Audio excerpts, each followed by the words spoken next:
I try to make it a point to listen to and hang around people that are smarter than me.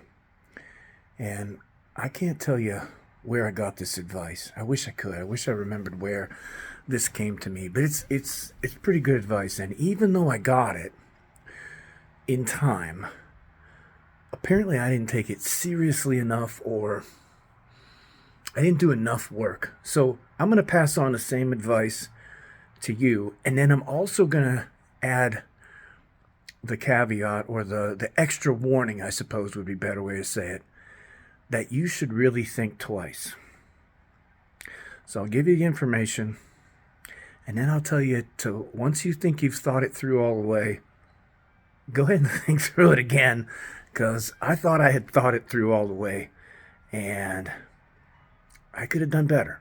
So my admonition to you is obviously the veracity and truth of this same advice, but I'm going to also put in an extra little encouragement that once you think you've got it together and you've figured it all up and got it all squared away and you're just fine about it, that you also think twice to make sure that you try to make sure that you really do have a good grasp on it. I mean, that is simply this. When you achieve your goal, you can achieve it and say, wow, now I have that. Now I have that. Or you could say, wow, so what? And the question is, once you're done working and slaving, and the bigger the goal, the longer the slog, and the harder you work, perhaps years to get there, and you finally get it, what then?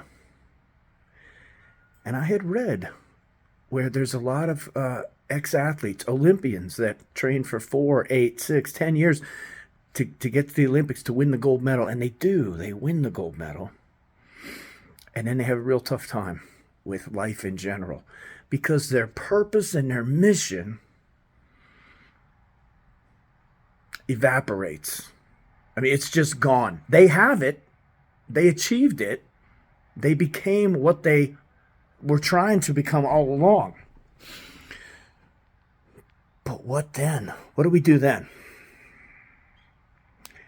And even though I had read books that said every athlete should have an exit plan for when you either achieve the highest pinnacle of your sport, or whether you run out of time, or whether you get injured, but when it comes to an end one way or another, even with massive amounts of success, it comes to an end. The gold medal, the world record.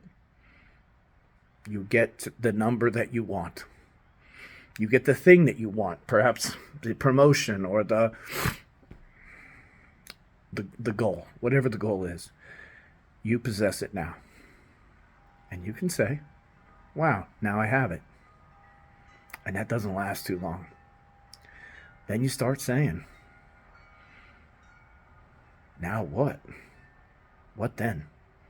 So what? So what? I have this goal. And the lack of that day in, day out pursuit of the goal, the hard pursuit of the goal, can be very unsettling, and lots of people don't do well. Lots of ex-athletes who have been very successful, wildly successful, end up with drug addiction problems, alcoholism, depression, and even suicide. They begin to underlive because they don't have that pressing, driving, energizing, life-affirming vision that they're headed towards, because they're there. They're at the top of the mountain. So when you get to the top of your mountain, put some time in before you get there, or as you are closing in on it, one way or another, victory, loss, disaster, magnificent success. No matter how it comes, it comes. And it comes to us all. And it's a good idea to try to think past that creatively. Use your imagination to think past that. And wonder and daydream and think, what am I going to do when and if I become the best? Or I get what I want. I get my promotion. I get my degree. I get the car that I want. I get the girl that I want. I get the thing that I've been working so hard for. We tend not to think about that because we are so busy and consumed. Our life becomes consumed in the pursuit of the work to get the thing. And that's a good way to live life. You know, to live life fully consumed by your passions, that's excellent. But in that, we can forget that there's going to be there's going to be a time where you either say, wow, I have that, and that fully satisfies you and you're done living, or you say, wow, I have that, so what now? I want to keep living. What are you going to do with your life when you have what you want? So that is definitely worth preparing for. It takes a lot of us, myself included, even though I knew it was coming and I had read about it and I had been warned to get a life plan together, which I did. It still came. And it was a shock, even though I knew it was coming. So I'm going to tell you the same thing that I heard from others to prepare for it.